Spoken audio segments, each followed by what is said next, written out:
Hay imágenes que resultan tan dolorosas y bellas que cuando te asaltan, ya no sabes si las has visto realmente o acaban de escaparse de un sueño. Recortado contra el cielo de la tarde de París, es un 24 de agosto, el de 1944, uno de los primeros tanques de la división Leclerc entra en la ciudad por fin liberada. Sobre la torreta ondean dos banderas. La tricolor francesa con la cruz de Lorena de la Resistencia, y la desgarrada tricolor de un país que ya no existe, la República Española. Sobre el metal que arde, con letras blancas y apresuradas, hay escrito un nombre: Guadalajara. Yo, a veces, leo, o sueño leer, Bielsa. Y entonces lloro. Siempre lloro.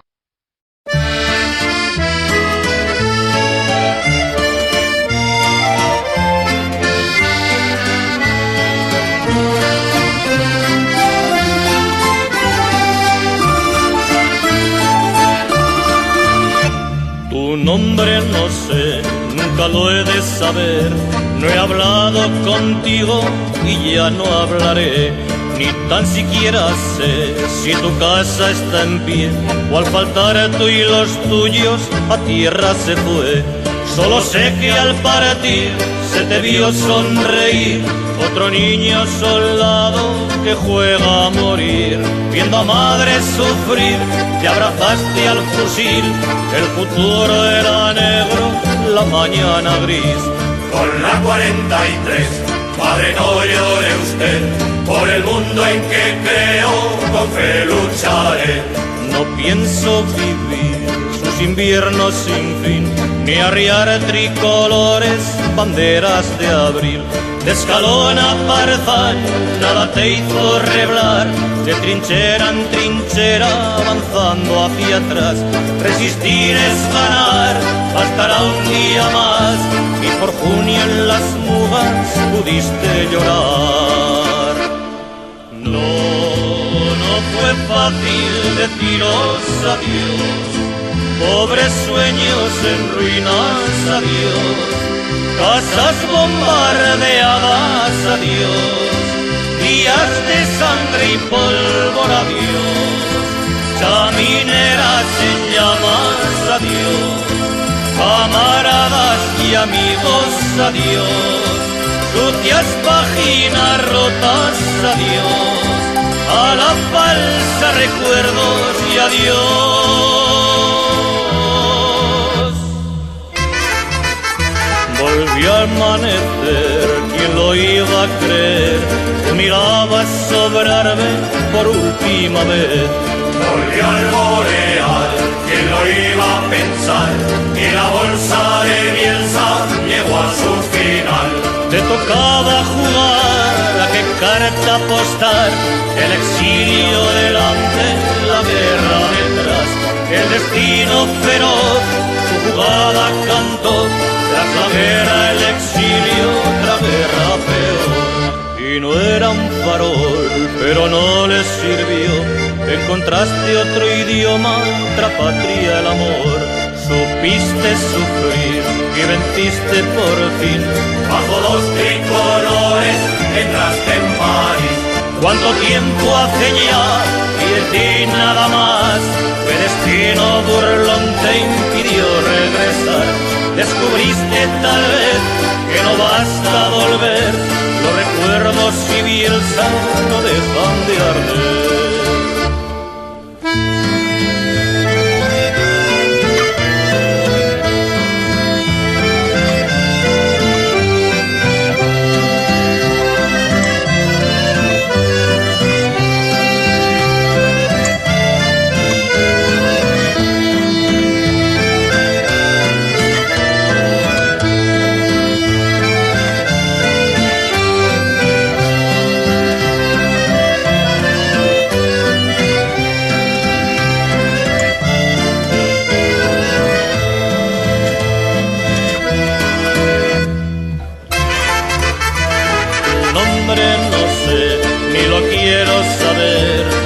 Nadie eres todos, la 43, sin rostro ni voz, ni francés ni español, solo un hombre partido por la muga en voz. En vez de una flor, clavel rojo en tu honor, iré al puerto viejo a dejar mi canción.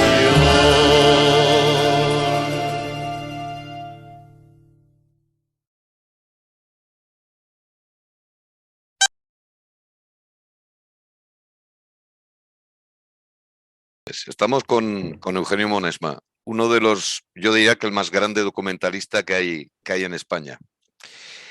En su carrera cuenta con más de 3.200 documentales, más de 350.000 diapositivas, y ya no digamos toda la fotografía digitalizada que tiene ya actualmente en estos tiempos. Nació en 1952, en Huesca, y si no me equivoco, ¿estás camino de los 71 o estás en los 70? No, justos cumplidos los 70, sí. 70 Recién añicos. cumplidos. ¿En qué mes del año naciste, Noviembre, Eugenio? 21 de noviembre. Pues entonces es reciente, ¿no? El cumpleaños. Exactamente, hace una semana. ¿Qué recuerdas de tus inicios?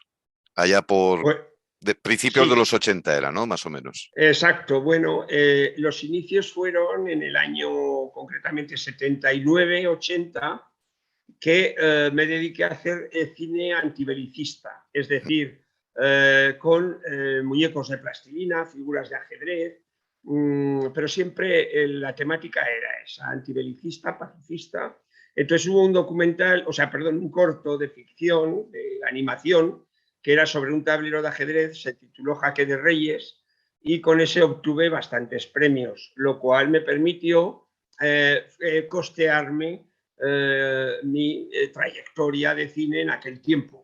Fue Si me entonces permites, cuando, sí, si me sí, permites, ¿recordarás aquello de los que desean la guerra la preparan? me preparan. Y por medio Sí, de vagas promesas de una paz venidera o creando el miedo a exacto. invasiones intentan convertirnos en colaboradores de sus planes, son amenaza para nuestro mundo y para cualquier tipo Y de para paz. cualquier tipo de paz. Decía Exacto, Germán Bertolt Hess. Brecht. Ay, perdón, he dicho Germán Bertolt Hess.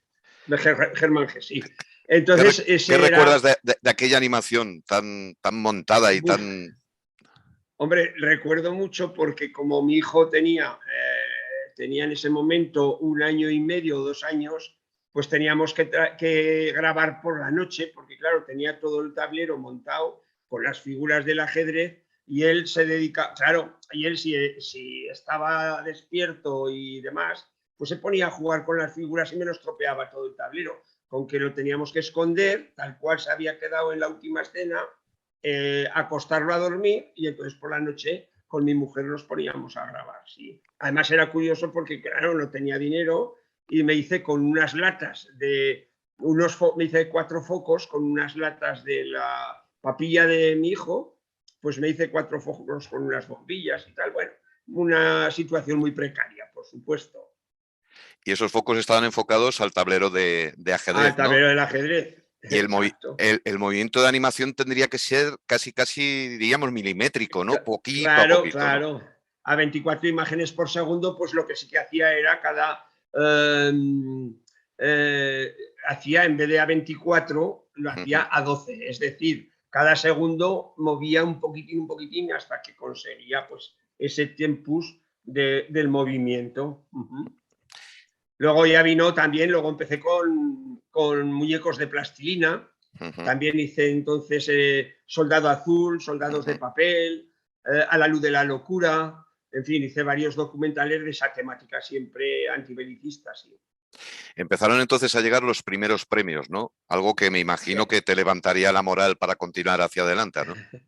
La moral y la economía, Mía porque también, claro, lógicamente. hay que contar que yo trabajaba en una empresa, tenía un hijo y cada carrete entonces valía 500 pesetas, que ya era dinero. Sí, entonces, sí. la ventaja que tenía eso es que siempre tirábamos al 1-1, así como ahora puedes tirar, o al 2-1, es decir, 2 minutos por cada minuto que vas a aprovechar. Ahora mismo tiras al 21. O sea, con el vídeo es baratísimo y no hay ningún problema, ¿no? Pero entonces sí, entonces aprendías a buscar el plano, el encuadre, la iluminación y todo. Lo que estábamos comentando hace un momento, ¿no? Que nos ha costado el poder poner esta entrevista en marcha, ¿no? Lo que es la era Sí. digital, que tiene unas ventajas increíbles, pero en cambio a veces echas de menos lo analógico, que era, ¿cómo diríamos? más artesanal, pero en cierta manera tenías más seguridad en un momento dado para poder hacer las cosas, ¿no? Dependía más del ser humano en ese sentido, ¿no? Sí, pero también tenía sus dificultades. Yo me acuerdo la primera Ya. película en 16 milímetros que hice, que mandé a hacer, porque eso trabajabas con un copión de trabajo. El copión de Ujú. trabajo, en teoría, coincidía con el negativo. ¡Ay! Espera, perdona. Cuestiones del Darío, directo, no pasa nada. espera. Darío, que estoy aquí. Que estoy en una entrevista. Ya qué casualidad, pues hasta que nos hemos conectado hemos tardado. Venga, va, seguimos, perdona, dime. Pues estamos hablando Sí. de lo artesanal que era según qué circunstancias. Ahora este es mi hijo el que acaba de llegar, este es el que me estropeaba los tableros de ajedrez. Pues encantado de conocerte. Pero al final le digo, ¿aprendió a jugar al ajedrez? ¿O? No aprendió. Dime. Bueno, estamos Pero estábamos con... el tema de la artesanía en ese momento dado, ¿no? De hacer las cosas poco a poco. Vale, bueno, el analógico, pues Sí. el analógico, bueno, era también un problema, porque tuvo un fallo en laboratorio y me mandó el negativo que se diferenciaba por dos fotogramas del positivo. Yo, claro, empiezo a cortar el positivo, y luego, claro, el negativo lo tenías que cortar con esa misma numeración. Y me di cuenta de que había un fallo ahí de dos fotogramas, con lo cual pude subsanarlo porque me di cuenta de que me fallaba en los planos, ¿no? Pero también tenía sus problemas. Luego ya vino el vídeo pues ya te permitía, pero claro, no te permite la calidad de ahora, porque si tenías que hacer un 2:1, pasar de, dijéramos, hacer un fundido encadenado, tenías que repicar el plano, y al repicar el plano pues ya perdía cierta calidad, ¿no? Entonces también era otro problema. Ahora es facilísimo hacer todo. Coger y engancharse. Unas cosas por otras, ¿no? Exacto, Vamos, sí. seguimos haciendo memoria. ¿Qué te dice Requiem por los pueblos, el silencio de la vida? Bueno, ese documental, yo tenía mucha vocación por los pueblos deshabitados. De hecho, con 18 años marchábamos toda la cuadrilla a un pueblo que estaba deshabitado aquí en el Prepirineo, en Ibirque, y siempre tenía mucho interés por qué había pasado en esos pueblos, ¿no? De hecho, pues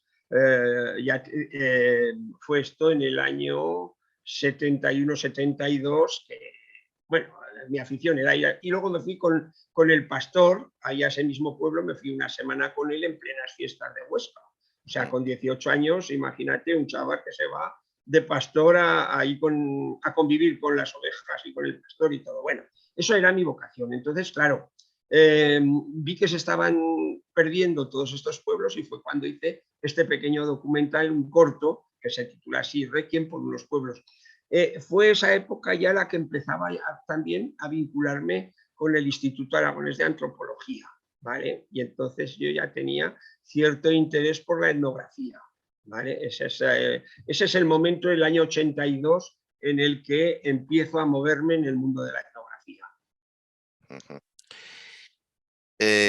Después, incluso lo vamos a unir, si te parece,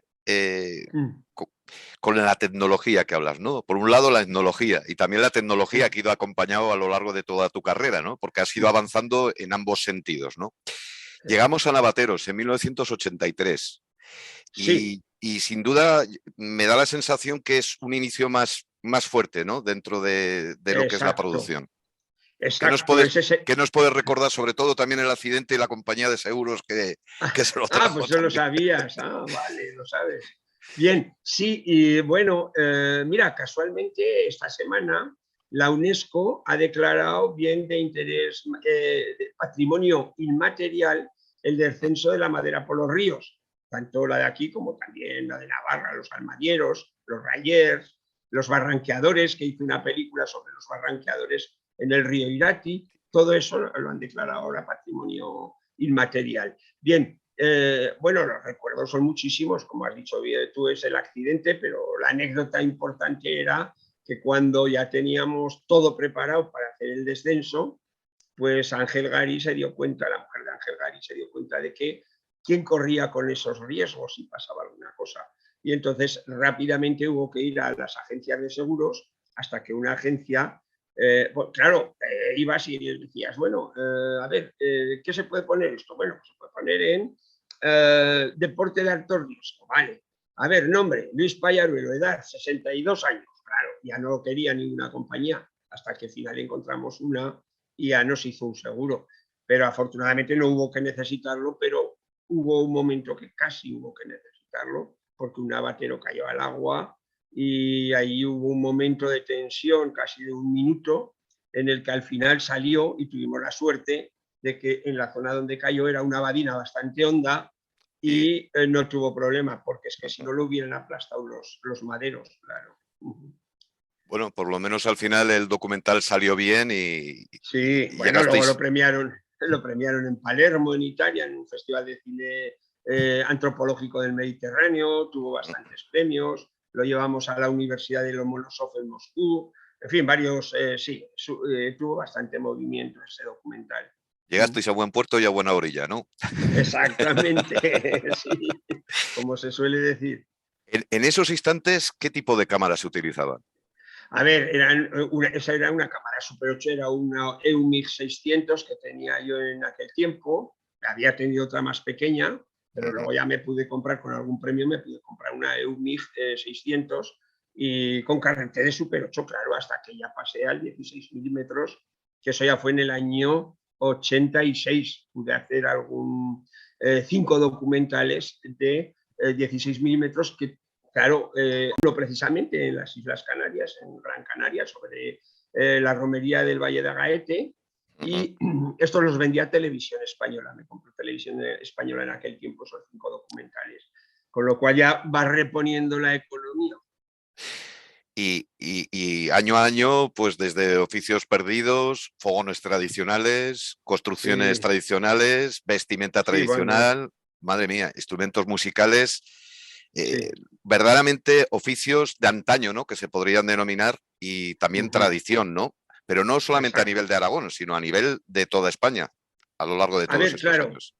eso es una evolución, porque en un principio empecé a recoger aquí con la Diputación de Huesca algunos oficios. La Diputación de Huesca compró un equipo de vídeo, me lo dejó Vídeo Umática Altabanda, con lo cual ya tenía cierto grado de profesionalidad en lo que se refiere al material, al soporte, y estuvimos así 2 años recuperando algunos oficios.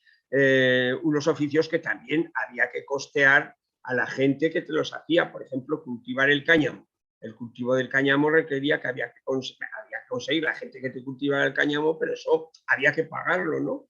O que te hiciera una carbonera, o que te hiciera un horno de cal, 5.000 tejas, Un etcétera, ¿no? nevero, por Entonces, ejemplo, también, un ¿no? nevero, exacto. Y entonces todo eso ya empezó, buscaba yo ya financiación. También hubo un momento, a partir del 92, que yo ya me compré mis equipos propios, entonces fue cuando empecé con los grupos líder de las distintas comarcas de España, empezamos a preparar algunos proyectos, porque ellos tenían mucho interés en que algunos de esos artesanos no desaparecieran, o por lo menos sus técnicas, entonces confluían los dos esfuerzos, el de ellos avisándome de esos posibles artesanos y por mi parte el equipo y poderlo grabar y hacer un documental. Entonces lo financiábamos a medias con el fin de rescatar todos esos oficios. Bueno, por ejemplo, las Islas Canarias, en las Islas Canarias fueron 80 documentales los que hicimos, ¿no? Castilla y León, hicimos un convenio con la Junta de Castilla y León para cada año hacer 4 o 5 documentales etnográficos. Con el gobierno de Navarra seguimos, con el Museo Caro Baroja Que es seguimos todo. lo que te iba a comentar ahora, ¿no? ¿Qué nos podrías decir Eh, de Nafarroa?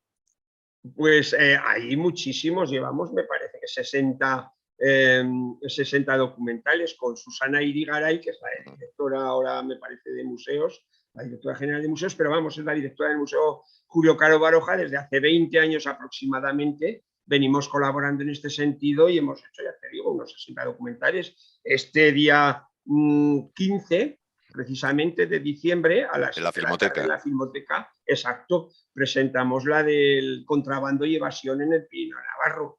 Hemos hecho pues recientemente los barranqueadores y cablistas, hemos hecho los tejados de tablillas, que se hizo más de 7.000 tablillas para restaurar la ermita de Nuestra Señora de las Nieves en Irati. En fin, continuamente, ahora mismo he grabado un colchonero también ahí en Lumbier.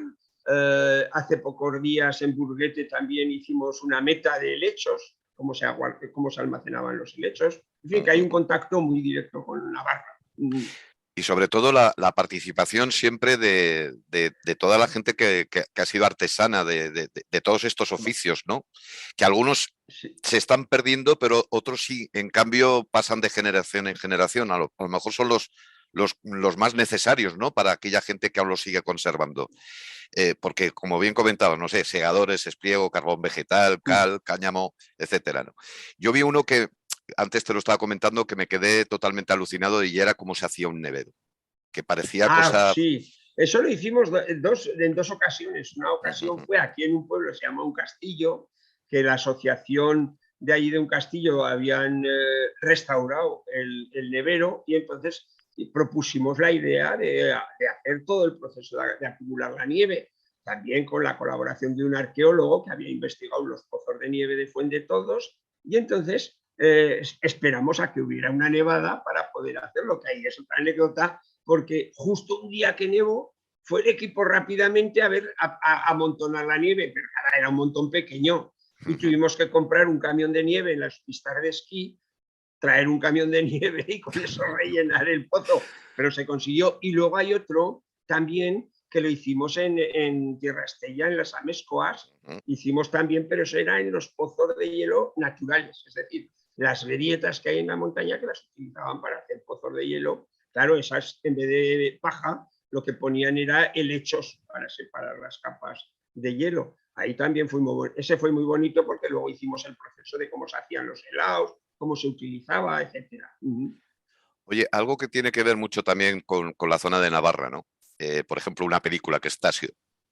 Sí, Que sale... hombre, sí, con Monchó tengo muchísima amistad bueno, desde que hizo Tasio, porque luego nosotros aquí hicimos en Huesca, en el certamen de films cortos, paralelamente, los del Instituto Aragonés de Antropología, hicimos un certamen de cine etnográfico, y entonces se presentó Tasio, y fue cuando, lógicamente, obtuvo el premio, que fue casualidad que presentaba, Moncho presentaba Tasio y yo presentaba Navateros también. Sí.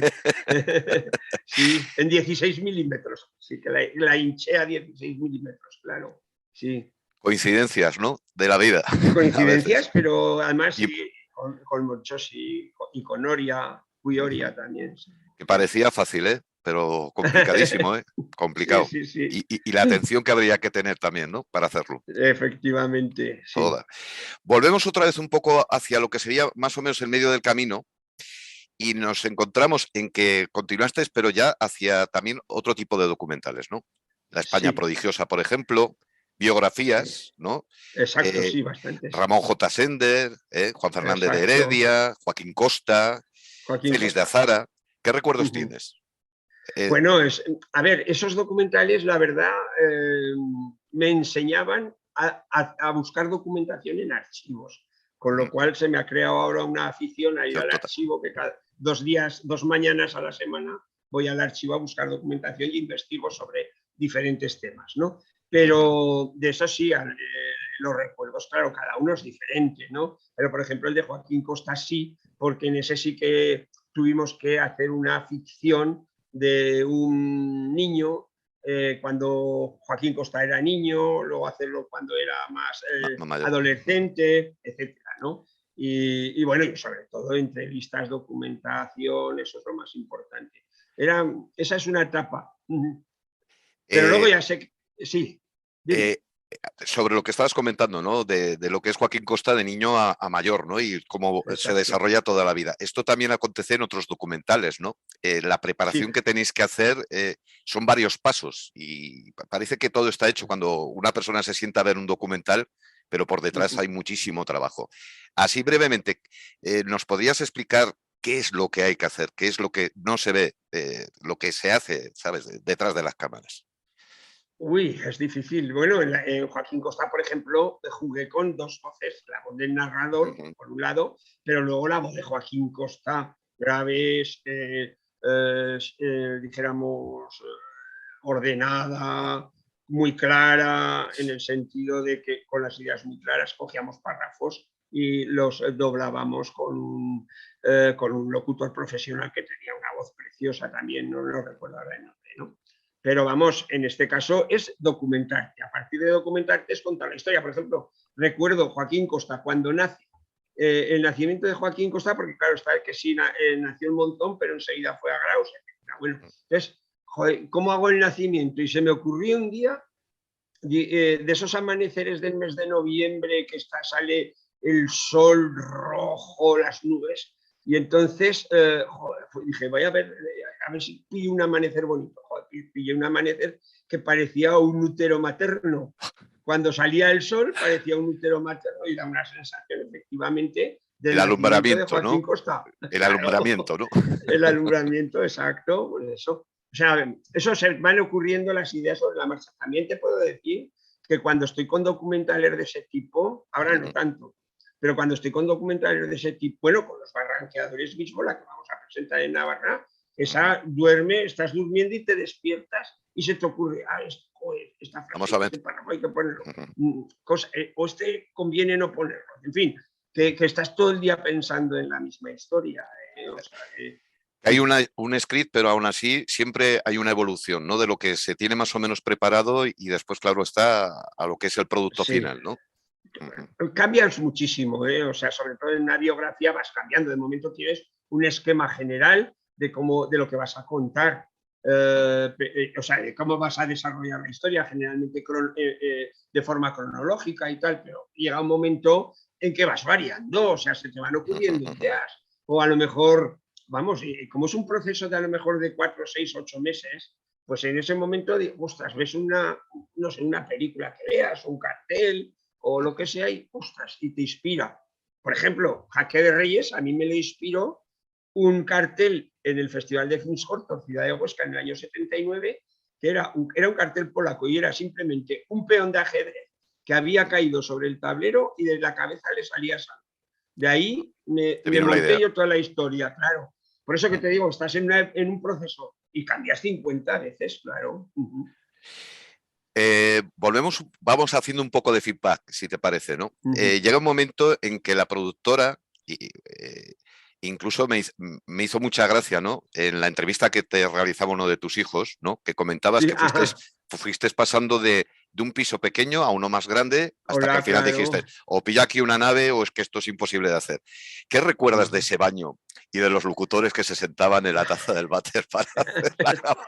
Sí, claro, el locutor sí, porque claro, era tan pequeño el piso, era un piso de 80 metros cuadrados, sí que tenía 2 baños, entonces claro, uno ya lo adaptamos, la taza del váter, hicimos una cabina que la tengo aquí en la nave, ahora ya aún la guardo, la sigo guardando, está forrada con cartones de huevos, y se sentaba él allí en la taza del váter, en una ventanita, y le daba indicaciones y él leía. Claro. Él se ponía, ¿no? Sí, claro. Sí, claro, siempre la falta de medios desarrolla la imaginación. La imaginación para poder seguir desarrollando las cosas. Entonces, llega un momento de tu vida en que ya, bueno, dejas tu antiguo trabajo, ¿no? Te echas hacia adelante, lo hablas con tu mujer, sigues, van saliendo premios, vas desarrollando tu trabajo, hasta que te planteas ya definitivamente en ese paso también de las cámaras a gastarte la increíble, que claro, ahora dirá la gente, 30 millones de pesetas. No. En aquellos tiempos, 30 millones de pesetas 30 millones, en una cámara y todo lo que llevaba a su alrededor era un dineral. Por cierto, eran los tiempos de los inicios de lo que sería después, entre comillas, la televisión autonómica aragonesa, ¿no? ¿Cómo te encontraste en ese momento cuando dijiste, voy adelante? Y cuando empezaste a producir, con lo que te encontraste también después, en el momento, ¿sabes? De que cuando pasó de la Diputación General de Aragón. Exacto, pues fue un momento en el que el edificio de la televisión estaba construido, adjudicaron a Antena 3, le adjudicaron todo lo que es la programación y todo, la explotación, dijéramos, de todo el centro de producción. El que llevaba el tema era Luis Campo Vidal, el hermano de Manuel Campo Vidal, y enseguida pues contactó conmigo. Yo ya en la empresa ya tenía 4 personas trabajando conmigo, cuando me compré el esto, porque a partir de ese momento ya me dijo que sí, que por supuesto yo tenía un programa de tema etnográfico, etcétera, y que tenía que empezar a hacer lo que era producción ya rápida, ¿no? Y entonces sí, empecé a hacer producción, pero luego llegó aquel 14 de septiembre, el gomarcazo, el gomarcazo que se llamó. El sillonazo. Sí, que le dio una entidad bancaria, le dio 1 millón o lo que fuera al Gomar y se cambió de estrado. Y de transfuga entre medio, ¿no? También. De transfuga. Y ese mismo día ya me llamó Luis Campo Vidal y me dice, Eugenio, a las 3:30 de la tarde, yo ya lo sabía, claro, si salía, si el transfuga votaba a favor de Marco, ya sabíamos que la televisión se iba al traste, porque era uno de los motivos precisamente de esa moción de censura. Y entonces, claro, a las 3:30 de la tarde ya me avisaron que nada. Luego ya pues la deuda y se quedó pendiente y hubo que solucionarla, claro. Pero bueno, la Diputación entró, ¿no? Los manejos políticos que siempre suele haber, ¿no? Y al final esa deuda la complementaron, ¿no? Con toda la gente que había sido afectada, ¿no? O sea, fue un susto momentáneo. Momentáneo, pero fue de un año y pico. Duro, ¿no? Me imagino. Me imagino.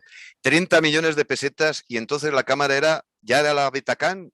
Era la Betacam SP, pero la SP, no era la actual. Tenía una calidad un poco más inferior que la de televisión. De hecho, cuando grabamos para la UNED, empezamos a grabar algunos temas de las ilusiones perdidas, algunas entrevistas, pues ya empezaron allá a protestar de que, oye, que es que esto no da la calidad, y lo probamos la calidad en France 3 de Toulouse, porque yo entonces hacía algunos documentales también para France 3 de Toulouse, y fuimos ahí porque la entrevista que iba yo a hacer era precisamente ahí en Toulouse, allá no me acuerdo el nombre. Bien, íbamos a hacer unas entrevistas para exiliados españoles y resulta que fuimos con ellos a ¿No te referías a John Parry? Ese es otro. Ese es otro, sí, digo yo. No, a López Tobar. Vicente López Tobar, del Valle de Arán, Vicente López Tobar. ¿No? Exacto, Vicente López Tobar, que lo íbamos a entrevistar. Y entonces fuimos allá a France 3 con los de la UNED y les demostraron que esa cámara era totalmente profesional y que era válida perfectamente para la televisión. Con lo cual, lo que pasa es que querían haberme metido a un amiguete de ellos para quitarme a mí el trabajo. Pero bueno, cosas de la historia. Cosas de la vida.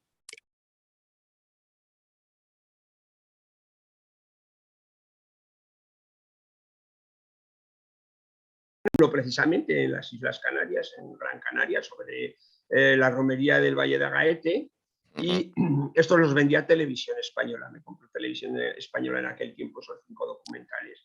Con lo cual ya va reponiendo la economía. Y año a año, pues desde oficios perdidos, fogones tradicionales, construcciones tradicionales, vestimenta tradicional, bueno. Madre mía, instrumentos musicales, verdaderamente oficios de antaño, ¿no? Que se podrían denominar, y también tradición, ¿no? Pero no solamente a nivel de Aragón, sino a nivel de toda España, a lo largo de todos estos años. Eso es una evolución, porque en un principio empecé a recoger aquí con la Diputación de Huesca algunos oficios. La Diputación de Huesca compró un equipo de vídeo, me lo dejó Vídeo Umática Altabanda, con lo cual ya tenía cierto grado de profesionalidad en lo que se refiere al material, al soporte, y estuvimos así 2 años recuperando algunos oficios, unos oficios que también había que costear a la gente que te los hacía. Por ejemplo, cultivar el cáñamo. El cultivo del cáñamo requería que había que conseguir la gente que te cultivara el cáñamo, pero eso había que pagarlo, ¿no? O que te hiciera una carbonera, o que te hiciera un horno de cal, 5.000 tejas, etc. Un nevero, ¿no? Por ejemplo, también, ¿no? Un nevero, exacto. Y entonces todo eso ya empezó, buscaba yo ya financiación. También hubo un momento, a partir del 92, que yo ya me compré mis equipos propios.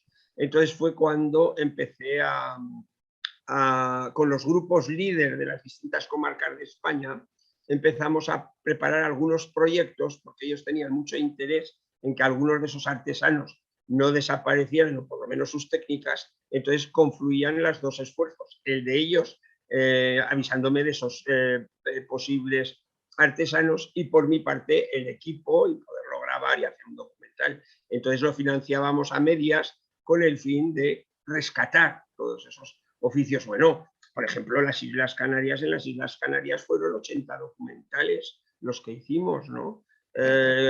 Castilla y León, hicimos un convenio con la Junta de Castilla y León para cada año hacer 4 o 5 documentales etnográficos. Con el gobierno de Navarra seguimos, con el Museo Caro Baroja seguimos. Que es lo que te iba a comentar ahora, ¿no? ¿Qué nos podrías decir de Nafarroa? Pues hay muchísimos, llevamos me parece que 60 documentales con Susana Irigaray, que es la directora ahora me parece de museos, la directora general de museos, pero vamos, es la directora del Museo Julio Caro Baroja desde hace 20 años aproximadamente. Venimos colaborando en este sentido y hemos hecho, ya te digo, unos 60 documentales. Este día 15, precisamente de diciembre, a las en la Filmoteca. En la Filmoteca, exacto, presentamos la del contrabando y evasión en el Pirineo Navarro. Hemos hecho pues recientemente los barranqueadores y cablistas, hemos hecho los tejados de tablillas, que se hizo más de 7.000 tablillas para restaurar la ermita de Nuestra Señora de las Nieves en Irati. En fin, continuamente, ahora mismo he grabado un colchonero también ahí en Lumbier. Hace pocos días en Burguete también hicimos una meta de helechos, cómo se almacenaban los helechos. En fin, que hay un contacto muy directo con Navarra. Y sobre todo la participación siempre de toda la gente que ha sido artesana de todos estos oficios, ¿no?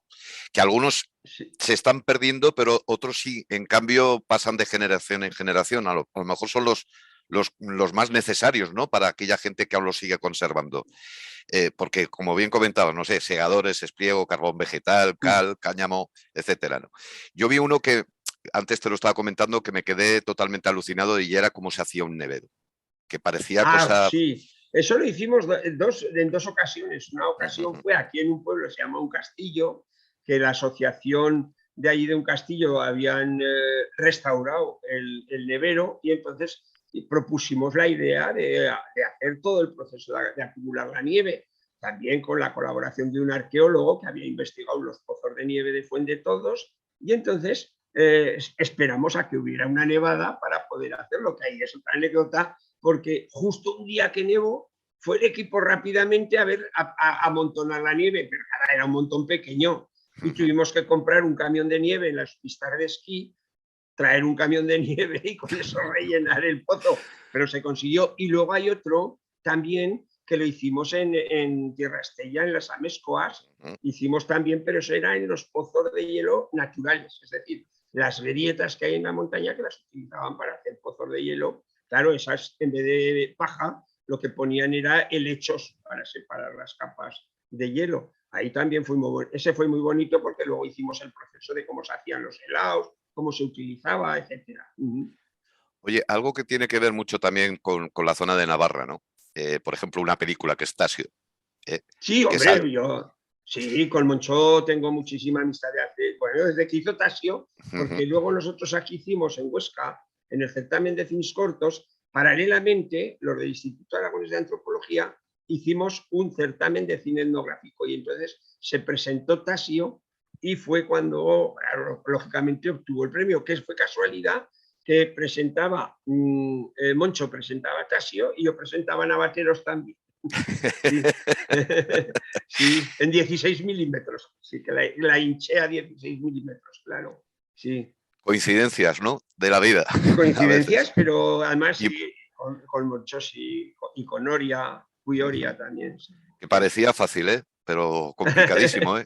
Complicado. Sí, sí, sí. Y la atención que habría que tener también, ¿no? Para hacerlo. Efectivamente, sí. Toda. Volvemos otra vez un poco hacia lo que sería más o menos el medio del camino y nos encontramos en que continuasteis, pero ya hacia también otro tipo de documentales, ¿no? La España prodigiosa, por ejemplo, biografías, ¿no? Exacto, sí, bastante. Ramón J. Sender, Juan Fernández de Heredia, Joaquín Costa, Félix de Azara. ¿Qué recuerdos tienes? Bueno, a ver, esos documentales, la verdad, me enseñaban a buscar documentación en archivos, Con lo cual se me ha creado ahora una afición a ir al Total. archivo, que cada 2 días, 2 mañanas a la semana voy al archivo a buscar documentación y investigo sobre diferentes temas, ¿no? Pero de eso sí, los recuerdos, claro, cada uno es diferente, ¿no? Pero, por ejemplo, el de Joaquín Costa sí, porque en ese sí que tuvimos que hacer una ficción de un niño cuando Joaquín Costa era niño, luego hacerlo cuando era más Mayor. adolescente, etcétera, ¿no? Y bueno, y sobre todo entrevistas, documentación, eso es lo más importante. Esa es una etapa. Pero luego Eh, ya sé que, sí, dime. eh, Sobre lo que estabas comentando, ¿no? De lo que es Joaquín Costa de niño a mayor, ¿no? Y cómo se Exacto. desarrolla toda la vida. Esto también acontece en otros documentales, ¿no? La Sí. preparación que tenéis que hacer son varios pasos y parece que todo está hecho cuando una persona se sienta a ver un documental, pero por detrás hay muchísimo trabajo. Así brevemente, ¿nos podrías explicar qué es lo que hay que hacer? ¿Qué es lo que no se ve? Lo que se hace, ¿sabes? Detrás de las cámaras. Uy, es difícil. Bueno, en Joaquín Costa, por ejemplo, jugué con 2 voces, la voz del narrador, Ujú. por un lado, pero luego la voz de Joaquín Costa, graves, dijéramos, ordenada, muy clara, en el sentido de que con las ideas muy claras cogíamos párrafos y los doblábamos con un locutor profesional que tenía una voz preciosa también, no lo recuerdo ahora el nombre, ¿no?